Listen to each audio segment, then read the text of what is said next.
নমস্কার বন্ধুরা, আজ আমি আপনাদের নিয়ে চলেছি অন্ধ্রপ্রদেশের এক পবিত্র ও শক্তিশালী তীর্থস্থানে। আমি নিজে গিয়েছিলাম দর্শনে, আর সেই অভিজ্ঞতায় আজ আপনাদের সঙ্গে শেয়ার করব। এই হলো অন্ধ্রপ্রদেশের বিজয়ওয়াড়া শহরে অবস্থিত শ্রী সুব্রহ্মণ্য স্বামী টেম্পল। সকাল সকাল আমি রওনা দিই বিজয়ওয়াড়া শহরের দিকে। রাস্তার দুপাশে পাহাড় আর শহরের ব্যস্ততা, দুইয়ের মিলনে এক আলাদা পরিবেশ।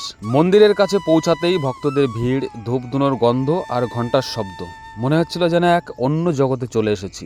আর এই একদম সমতল থেকে এই উপরে ওঠার যে সিঁড়িগুলো, এক অনবদ্য স্মৃতি আমাকে মনের মণিকোঠায় জায়গা করে রেখেছে। বিজয়ওয়াড়া রেল স্টেশন থেকে এই পাহাড়ের দূরত্ব প্রায় 5 কিলোমিটারের মতো। বিজয়ওয়াড়া শহরের কেন্দ্র থেকে খুব বেশি দূরে নয়, গাড়ি বা অটোতে আপনি 15 থেকে 20 মিনিটে পৌঁছাতে পারবেন। এই মন্দিরটি অবস্থিত ইন্দ্রকিলাদ্রি পাহাড়ের খুব কাছাকাছি একটি ছোট্ট পাহাড়ের পাদদেশে।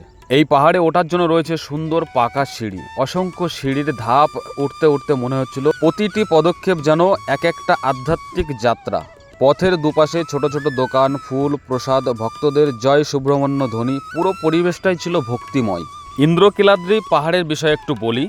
এই ইন্দ্রকিলাদ্রি পাহাড়ে রয়েছে কনক দুর্গা মন্দির, যেটা বিজয়ওয়াড়ার সব থেকে বড় মন্দির। দেবরাজ ইন্দ্র এখানে তপস্যা করেছিলেন, সেই থেকে নাম হয় ইন্দ্রকিলাদ্রি পাহাড়। শ্রী সুব্রহ্মণ্য স্বামী হলেন শিব ও পার্বতীর পুত্র কার্তিকেয়, যেটা দক্ষিণ ভারতে তিনি মুরুগান বা সুব্রহ্মণ্য নামে বেশি পরিচিত। পুরাণ মতে অসুর তারকাসুরকে বধ করার জন্যই তার জন্ম। তিনি দেবতাদের সেনাপতি, সাহস ও জয়ের প্রতীক। এই মন্দিরে বিশেষ করে মানুষ আসে নাগদোষ নিবারণ, বিবাহে বাধা দূর, সন্তান লাভের আশীর্বাদ পেতে। আমি যখন মন্দিরের গর্ভগৃহে প্রবেশ করলাম, তখন ভেতরের পরিবেশটা ছিল অসাধারণ শান্ত। ভগবানের সামনে দাঁড়িয়ে সত্যিই এক আলাদা শক্তি অনুভব করেছি। এই মন্দিরে বিশেষ করে স্কন্দ ষষ্ঠীর সময় বিশাল উৎসব আয়োজিত হয়। হাজার হাজার ভক্তরা দূর দূরান্ত থেকে আসেন। সুব্রহ্মণ্য স্বামীর পাশাপাশি আরও অন্যান্য ভগবানের পূজা কিন্তু এই মন্দিরে হয়ে থাকে। ভগবানের বাহন ময়ূর, আর তেনার প্রধান অস্ত্র তীরধনুক এবং হাতে ভেলা বর্ষা, যা শক্তি ও জ্ঞানের প্রতীক। মন্দিরের একদম উপর প্রাঙ্গণ থেকে পুরো বিজয়ওয়াড়া শহরটাকে অসাধারণ সুন্দর দেখা যায়।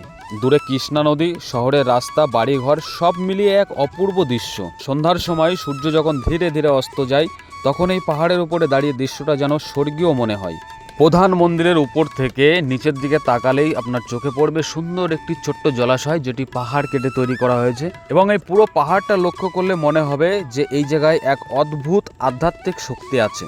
প্রকৃতি, ইতিহাস আর ভক্তির এক অসাধারণ মিলন। এই ভ্রমণ আমার জীবনের একটি স্মরণীয় অভিজ্ঞতা হয়ে থাকবে। যদি কখনো অন্ধ্রপ্রদেশে আসেন, অবশ্যই একবার এই মন্দির দর্শন করে যাবেন। শুধু ধর্মীয় দিক থেকে নয়, মানসিক শান্তির জন্যও এই জায়গা অসাধারণ। আমার এই ভ্রমণ সত্যি মনে গেঁথে গেছে। আশা করি আপনাদেরও ভালো লাগবে। যদি জীবনে বাধা আসে, যদি মন অশান্ত থাকে, একবার অন্তর থেকে ডাকুন ওম সুব্রহ্মণ্যায় নমঃ। হয়তো আপনার জীবনেও শুরু হবে এক নতুন অধ্যায়।